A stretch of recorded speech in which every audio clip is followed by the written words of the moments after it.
welcome back to my YouTube channel. I am Bhagya Shrivastava and today I will tell you the strategies to solve your entire exam in just 3 hours without being hasty and without being panic. कई बार ऐसा होता है कि पूरा paper हम लिखते तो अच्छे से हैं बट फिर एंड में पहुँचते पहुँचते इतना ज़्यादा गुचुर मुचुर करते हैं ना उसमें कि हमें लगने लगता है कि कहीं ऐसा ना हो कि यहाँ पेपर कंप्लीट ही ना हो पाए. So here I am going to share some pro tips which I used in my board exams for completing my paper in an efficient manner. तो tip number 1 is divide your time according to the section.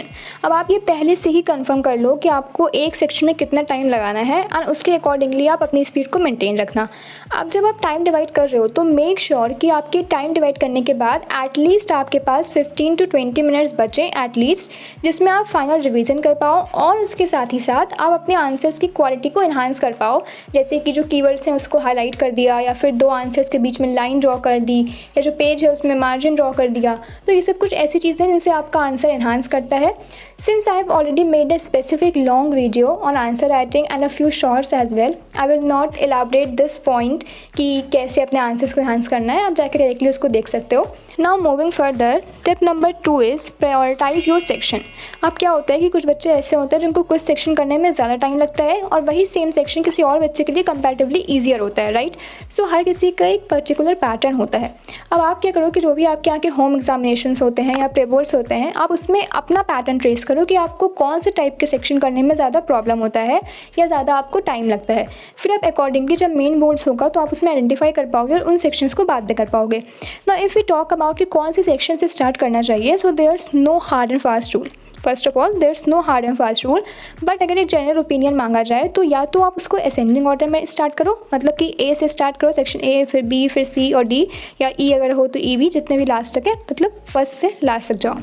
या फिर second option है कि आप descending order में start करो, कि मतलब आप डी से स्टार्ट कर रहे हो या ई जो भी मतलब लास्ट सेक्शन है, लास्ट सेक्शन से स्टार्ट करते हो तब आप ए पे आ रहे हो.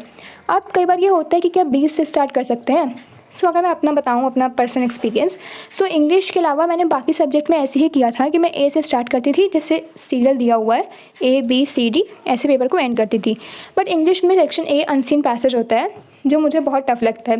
I don't know why. मैंने बोला ना, अभी हर किसी का अपना पैटर्न होता है. तो कुछ बच्चों को ये इतना पसंद था कि सबसे पहले उसी को करते थे, बट मुझे ये बिल्कुल नहीं पसंद था. तो मैं सोचती थी कि मैं इसको लास्ट के लिए रखूँ, तो इसलिए मैंने इंग्लिश में सेक्शन ए सबसे लास्ट में किया था और मैंने स्टार्ट किया था सेक्शन बी से, बी सी डी, उसके बाद मैं ए पे आई थी. बट कई बार ऐसा बोला जाता है कि अगर आपका किस्मत ज़्यादा ख़राब हुआ तो आपके टीचर अच्छे नहीं मिले, तो फिर ये प्रॉब्लम होती है कि कई बार टीचर इरिटेट होकर मार्क्स में भी यहाँ पे नहीं काट सकते बट कहीं और कट कर लें. सो इन जनरल तो यही बोलूँगी कि या तो आप असेंडिंग या फिर डिसेंडिंग ऑर्डर में स्टार्ट करें, but in rare cases you can start from the middle as well, but वो रेयर केस है. सो इसलिए इंपॉर्टेंट है कि आप ये आइडेंटिफाई कर पाओ कि आपका पैटर्न क्या है. जैसे कि मैंने बताया कि मुझे इंग्लिश में अनसीन पैसेज डिफिकल्ट लगता था, तो ये मुझे कैसे पता चला, क्योंकि मेरे जो होम एग्जामिनेशन हैं, जो हाफ ईयरली हुए या जो प्री बोर्ड्स हुए, उन सब में मैंने अपने आंसर शीट को एनालाइज़ किया कि मेरे मार्क्स कहाँ डिडक्ट हो रहे हैं, उस टाइम पर क्यों डिडक्ट हुआ मेरा मार्क्स. ये सब चीज़ें आइडेंटिफाई करके तब मैं इस कंक्लूजन पर पहुँची कि अब से मैं ऐसे करूँगी कि मैं सेक्शन ए को लास्ट में करूँगी, वरना मुझे पेपर करने में प्रॉब्लम होती है. सो आप भी इस तरीके से अपने प्रीबोर्ड्स को एनालाइज करो, क्योंकि as I have told you guys earlier कि प्रीबोर्ड का बहुत बड़ा रोल होता है. इसलिए नहीं कि उसमें मार्क्स कितने आए, बट इसलिए कि आप उसमें अपनी मिस्टेक्स से सीख पाओ, खुद को एनालाइज कर पाओ. ना इफ़ यू गाइज वांट कि कैसे एनालाइज करते हैं खुद को, specific video on this, so I have already made a video. You can check this video directly from my channel page और from the description box below. तो जब आपको ये पता चल जाए कि आप कौन से सेक्शन में ज़्यादा वीक हो या फिर किस में आपको ज़्यादा टाइम लगता है, और आप ये डिसाइड कर लो कि आपको पेपर कौन से सेक्शन से स्टार्ट करना है, तब फिर आप पेपर स्टार्ट करो और एकदम फुल अटेंशन के साथ. अब ये तो हो गई चीज़ें कि आपको कैसे पेपर स्टार्ट करना है, सेक्शन वाइज हो गया. बट अब कई बार ऐसा होता है कि हमको ये कन्फ्यूज़न जाता है कि वो जो 3 आवर्स हैं वो सबको मिलते हैं, बट उसके बाद भी कई बच्चों का अच्छा हो जाता है, कुछ बच्चों का पेपर छूट जाता है, या अगर छूटता नहीं है तो एटलीस्ट ऐसा हो जाता है कि लास्ट में आते हैं उनको रिवाइज़ करने का टाइम ही नहीं मिलता, किसी तरीके के हड़बड़ाहट में पेपर कंप्लीट करते हैं. सो इसके लिए मैं एक सीक्रेट ट्रिक बताना चाहूँगी जो मैंने अपने बोर्ड में एक्सपेरिमेंट की थी. एंड वो चीज़ ये है कि जैसे आपको क्वेश्चन पेपर मिलता है तो आपको वो 15 मिनट्स एक तरीके से एक्स्ट्रा मिलते हैं जो कि रीडिंग टाइम होता है. अब ये 15 मिनट्स को आप कैसे यूटिलाइज़ करते हो, यही पूरा खेल होता है. Going to share my secret trick जो मैंने उसमें ट्राई की थी. तो क्या होता है कि जब आपको क्वेश्चन पेपर मिले, आपके पास 15 मिनट्स है, राइट. तो हर किसी के पास 15 मिनट्स है, सारे बच्चों के पास. अब आप इसमें क्या करो कि आप इसमें MCQs पढ़ो. ठीक है, क्योंकि MCQs 20 MCQs रहते हैं, वो सॉल्व करना इतनी बड़ी बात नहीं है, क्योंकि वैसे भी अभी आप लिख तो सकते नहीं हो, सिर्फ उसमें ही पढ़ सकते हो। तो आप ये करो कि आप उसके MCQs को एक बार रीड करके उसका आंसर दिमाग में बैठा लो, ठीक है। और मतलब आप चाहो तो बहुत हल्का सा कि दिखे ना, पेंसिल से आप उसमें मार्क भी कर सकते हो, एक डॉट रख के, कि आपको पता चल जाए कि अच्छा इस क्वेश्चन का आंसर जो है वो ये वाला है। या फिर अगर आप चाहो, अगर आपके क्लासरूम में अलाउ हो, तो फिर आप ऐसे पीछे अपनी आंसर शीट के एक रफ पेज बना करके उसमें भी लिख सकते हो। बट अगर आपकी किस्मत कुछ ज़्यादा ही ख़राब है, आपकी इन्विजिलेटर बहुत तगड़े वाले स्ट्रिक्ट हैं, तो फिर आप ये करो कि आप सिंपली दिमाग में उसको याद कर लो, और कोई ऑप्शन नहीं है आपके पास। बट उससे होगा ये कि जब आपको आंसर शीट मिलेगी तो बाकी बच्चों को फिर से एक बार पढ़ना पड़ेगा, तब उसका आंसर लिख पाएंगे। बट आपके पास ऑलरेडी आंसर रहेगा और आपको मुश्किल से 1 या 2 मिनट लगेगा और आप पूरे 20 MCQs लिख लोगे, क्योंकि आंसर आपको पहले से मालूम है, आपने मार्क किया ही हुआ है अपने क्वेश्चन पेपर में। आपको बस उसको कॉपी करना रहेगा, और क्वेश्चन तो नोट करते नहीं है, बस ऑप्शन लिखना है, ऑप्शन नंबर के आगे जो ऑप्शन है वो लिखना है। तो इसको लिखने में आपको हार्डली 1 to 2 मिनट्स लगेगा और आपका सेक्शन ही पूरा हो जाएगा। अब अगर आपका साइंस और मैथमेटिक्स का पेपर है, तब तो फिर MCQs कई बार न्यूमेरिकल आ जाता है, तो उसको सॉल्व करने में प्रॉब्लम होता है।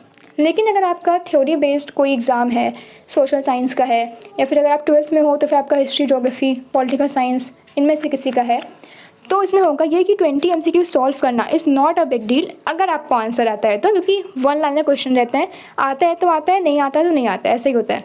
तो फिर अगर आपको आता है तो फिर आप बहुत आराम से तुरंत कर लोगे। तो फिर अब ये होगा कि आपके पास ऑप्शन है कि आपके पास टाइम रिमेनिंग है, तो अब आप क्या करो कि आप वेरी शॉर्ट पढ़ो, ठीक है। और वेरी शॉर्ट में जो ऑप्शन अगर दिया हुआ है कि 4 में से आपको कोई 3 क्वेश्चंस करने हैं या 5 में से 4 करना है, तो आप ये करो कि आप पहले सारे क्वेश्चंस पढ़ो और फिर आप ये सोच लो कि आपको कौन कौन से क्वेश्चन अटैम्प्ट करने हैं, कौन से आपको नहीं अटैम्प्ट करना है। और फिर उसके बाद जो क्वेश्चन आपको अटैम्प्ट करना है, आप उसमें ये काम करो कि आप उसकी एक आउटलाइन बना लो। आउटलाइन का मतलब कि आपको अपने आंसर में क्या क्या पॉइंट्स कवर करने हैं, क्या क्या चीज़ें लिखनी है, उस चीज़ को आप पहले से ही सोच के रख लो। और अगर पॉसिबल हो तो अपनी आंसर शीट में ऐसे एक बॉर्डर बना करके रफ कॉलम वाला आप लिख भी सकते हो, एकदम लास्ट वाले पेज पे, इस पर रफ शीट आप लिख करके उसमें लिख भी सकते हो। अब इससे क्या होगा कि जब आपको आंसर शीट मिलेगी तो आपको टाइम नहीं लगेगा ज़्यादा आंसर फ्रेम करने में, क्योंकि मेन टाइम यही लगता है कि आप क्या क्या नोट डाउन करो। और जब आप पहले से सोच के रखे रहोगे कि आपको कौन सी चीज़ें कवर करनी है, तो आपको फ्रेम करने में आंसर ज़्यादा टाइम नहीं लगेगा। सो इन सब चीज़ों से आपका कहीं ना कहीं आप देखोगे टाइम आपका बचेगा। So this is all about utilising the 15 minutes. जो 15 मिनट्स है वो एक तरीके से देखा जाए तो 3 आवर्स जो आपको मिल रहे हैं, उन 3 आवर्स के अलावा आपको मिल रहे हैं, राइट। ये थोड़े से एक्स्ट्रा 15 मिनट्स टाइप है। अब कई बार इसमें क्या होता है कि बच्चे इस 15 मिनट्स की वैल्यू नहीं समझते, उनको लगता है कि ऐसे मिला हुआ है, बस पेपर थोड़ा पलटो और फिर उसके बाद अपना काम करो, कोई दिक्कत नहीं है, जब आंसर शीट मिलेगी तब लिखेंगे। बट ये मत करना, क्योंकि ये 15 मिनट्स बहुत ज़्यादा इंपॉर्टेंट है, तो इनकी वैल्यू समझो, इनको अच्छे से यूटिलाइज़ करो, ताकि एंड मोमेंट तक आपका पेपर आराम से हो जाए। अब क्या होगा ना कि जब आपको आंसर शीट मिलेगी तो आपको MCQ के आंसर नोट करने हैं बस, जिसमें आपको हार्डली 1 to 2 मिनट लगेगा। उसके अलावा देखा जाए तो फिर आपका वेरी शॉर्ट का भी आपने आउटलाइन डन रखा है, तो आपको सिर्फ और सिर्फ आंसर को फ्रेम करना है। आप ये दिमाग नहीं लगाना कि इसमें और क्या लिख सकते हैं, क्योंकि आपने ऑलरेडी सब कुछ तय रखा है। उसके बाद फिर आपको बस सॉल्व करना रहेगा शॉर्ट आंसर्स, लॉन्ग आंसर्स, और अगर मैप है तो map. So this is a pretty easy thing जो आप आराम से कर सकते हो। बट हाँ, आप जब ये शॉर्ट आंसर लॉन्ग आंसर करना होगा तो कई बार ऐसा होता है कि लॉन्ग आंसर में इतना लॉन्ग लिखते जाते हैं कि हम भूल ही जाते हैं कि टाइम ओवर होने वाला है। सो उसमें काफ़ी ज़्यादा अलर्ट रहने की ज़रूरत है। और आप शॉर्ट आंसर और लॉन्ग आंसर में कितना टाइम लगना है, इस चीज़ को आप पहले से ही प्रैक्टिस करके सोचे रहो कि आपको कितना टाइम लगना है, और इससे ज़्यादा नहीं लगना चाहिए, वरना फिर आपको रिवाइज़ करने का टाइम नहीं मिलेगा। तो फिर आप उसी हिसाब से स्पीड मेंटेन करके रखो, क्योंकि वहाँ पर रिलैक्स करने का टाइम नहीं देता है, ठीक है। तो आप इस स्पीड को अपने मेंटेन करके रखो, ताकि आपको लास्ट में रिवीजन का टाइम मिले। एंड रिवीजन को प्लीज़ प्लीज़ प्लीज़ इसके बिल्कुल भी मत करना, बिल्कुल भी नहीं, क्योंकि आपके समझ लीजिए 5 से 6 नंबर जा सकते हैं सिर्फ इसलिए कि आपने रिवाइज़ नहीं किया। सो अब ये चीज़ शॉर्ट आंसर और लॉन्ग आंसर के साथ बहुत ज़्यादा होती है कि आप कितना भी अलर्ट होकर लिख लो, उसमें कुछ ना कुछ आप माइनर मिस्टेक कर ही देते हो, कि आप इसके बजाय वॉज लिख के चले आते हो, वॉज के बजाय इस लिख के आते हो, या फिर प्लूरल के साथ सिंगुलर वर्ड लिखा देते हो, तो कुछ ना कुछ प्रॉब्लम हो ही जाता है। तो इसलिए रिवाइज़ करना बहुत ज़्यादा इंपॉर्टेंट रहता है, ताकि आपकी जो माइनर मिस्टेक्स हो ये ना हो, क्योंकि इन माइनर मिस्टेक्स को आप लिखते वक्त इग्नोर कर देते हो, लेकिन जो टीचर है वो चेक करते वक्त इग्नोर बिल्कुल नहीं करेगा गाइस। सो इसलिए प्लीज़ प्लीज़ प्लीज़ रिवाइज़ ज़रूर करना, अपने आंसर्स को ज़रूर प्रेजेंटेबल बनाना। So this is all I have to say today, and meet you soon in my next video.